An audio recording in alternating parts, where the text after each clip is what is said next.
Welcome, friends of the Greasy Shop Rag. Today we're going to take a look at a Husqvarna 576XP chainsaw. The customer complaint is that it leaks fuel. Now most of the time when someone brings in, man, this thing's banged up.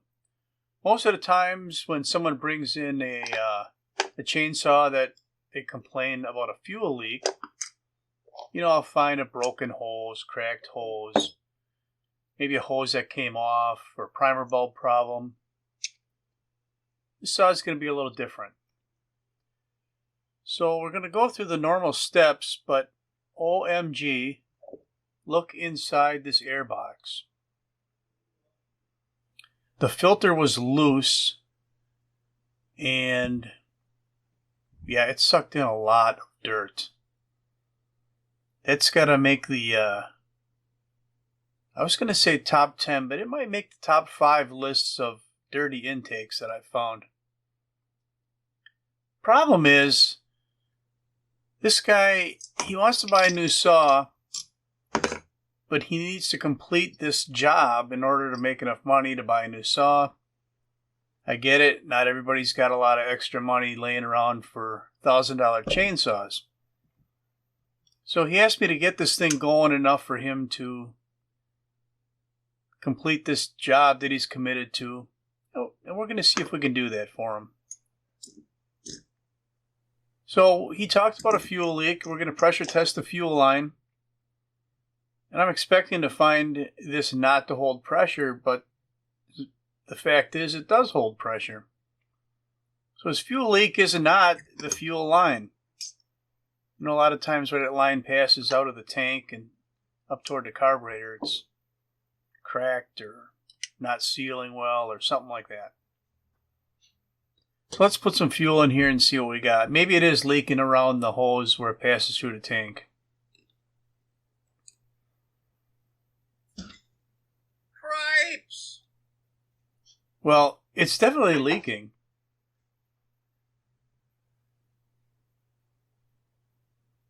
That's a pretty good sized puddle. That did not take long to form. The whole bottom of the saw here is wet.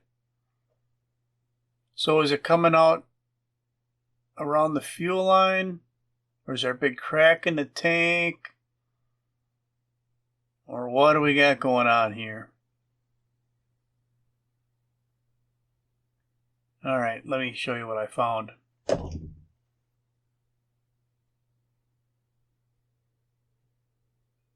Right there's a hole. Take a closer look at it.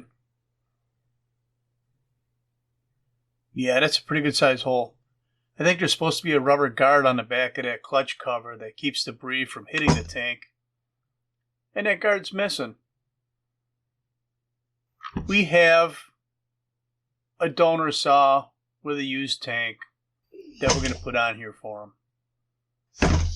So I harvested that tank off that other saw.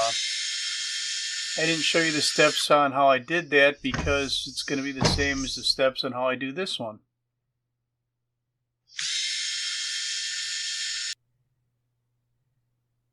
We're going to get the handle off of here first because it's just going to be in the way. And it holds the tank to the power head. Couple screws on the bottom. Remember when you put these back together, if you've got shorter screws, they go on the bottom. That's generally speaking for all Husqvarna chainsaws.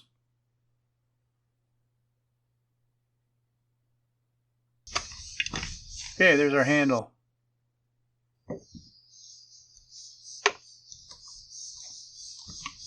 Look at that big crack in the clutch cover. They'll be lucky to get that tree job done. This thing's banged up pretty good. So we'll take the front anti-vibe mount off. You may have noticed when we did that close-up of the hole in the tank, the camera kind of showed how bent that buffer spring was. We'll address that later.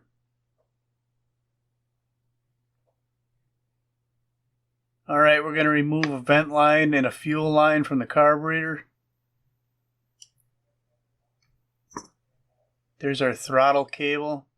We're pulling the trigger wide open, then we're holding the cam in a wide open position. And then we're using the slack to pull the cable off the cam. Then we'll just pull the cable down out of the holder, and now it's disattached.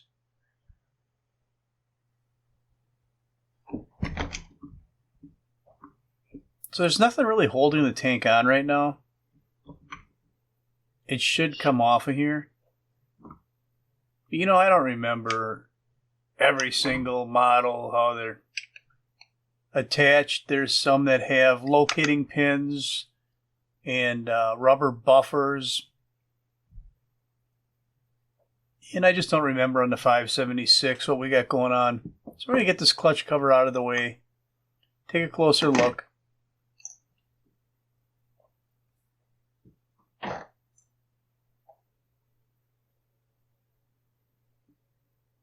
So we're in pretty good shape on this side. We get our fuel lines out of the way.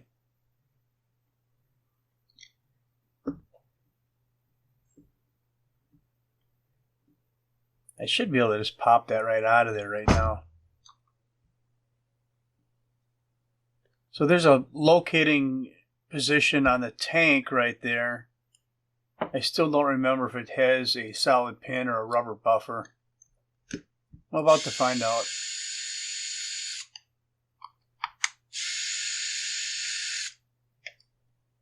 Only 3 screws on this starter. It came with one missing. So it's just a rubber buffer.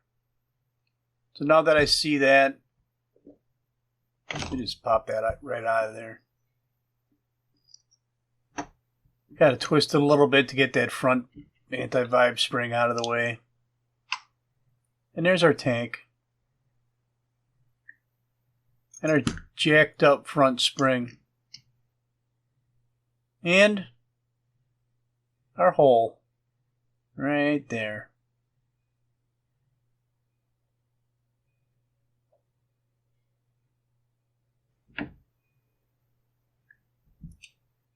Yep, we're going to take, what are we going to do? I got to look at the other tank. I think there's some parts we need off of it. So there's our front spring. We'll get that put on the new tank. And you see that back spring on the top. It's red, got a red plastic end on it. And the one on the bench has a white plastic end on it. It's bigger in diameter. And the one on the tank is pretty sure that's the hard spring. The one I installed in the front is the standard spring, as far as how much they give, what they feel like.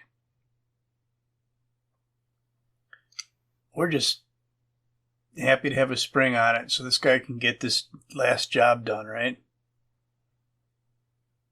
So we've pulled our carb throttle cable through. Now we're going to position the tank where it belongs, get that spring in place. Just jam it in there. There we go.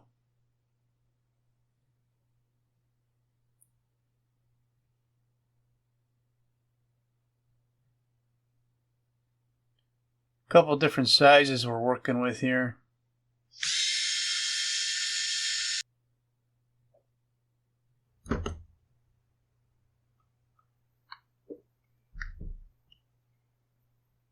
This saw has been around the block, hey. So there we got our second spring in place. And the last one's on the cylinder head.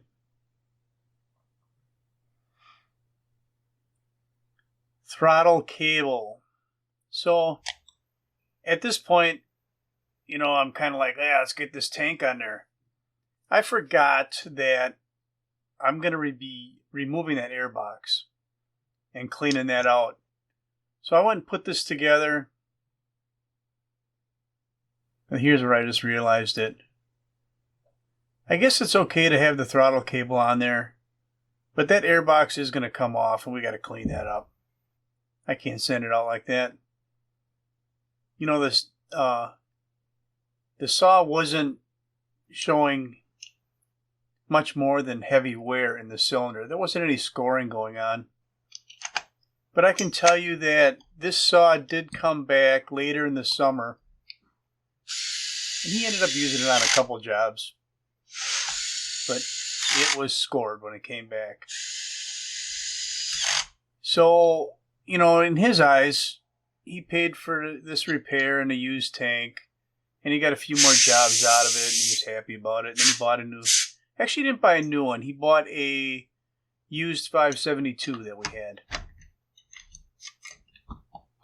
And that one's been giving him good service. So this is one of the most fumbly jobs that comes across my bench, is putting this front handle back on. Any saw. I always fumble with this.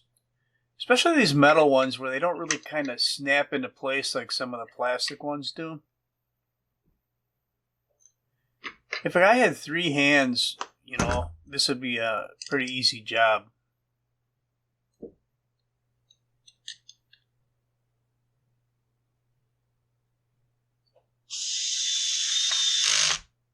Once you get a couple screws started, it's not so bad.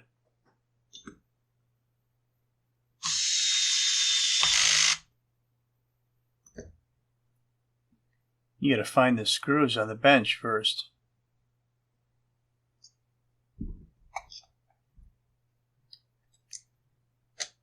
This is our final anti-vibe spring.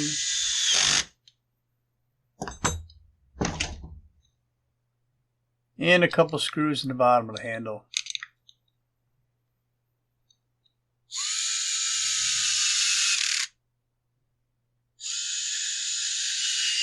There we go. Tight. I think that pretty much covers it. You know, here's where I'm going to take the air box off and clean it up. We're not going to go through that. Got it cleaned up, putting the air filter back on. And we're going to give this thing a test run. Now, I don't remember why I have the bar off right now. And I don't remember why I don't put it back on this saw. He may have had a big tree he had to cut and he was going to put a bigger bar on it. Let's get some gas in here first and see if the thing leaks. You know, it was just a used tank I had laying on the shelf.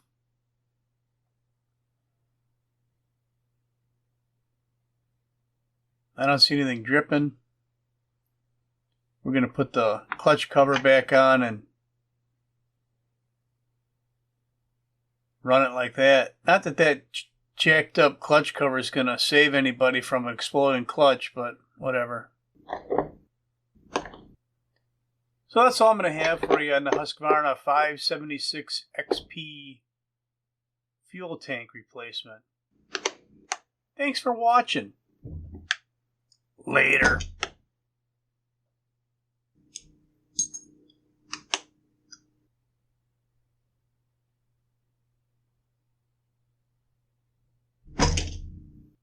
Yeah, you got gas in it, buddy.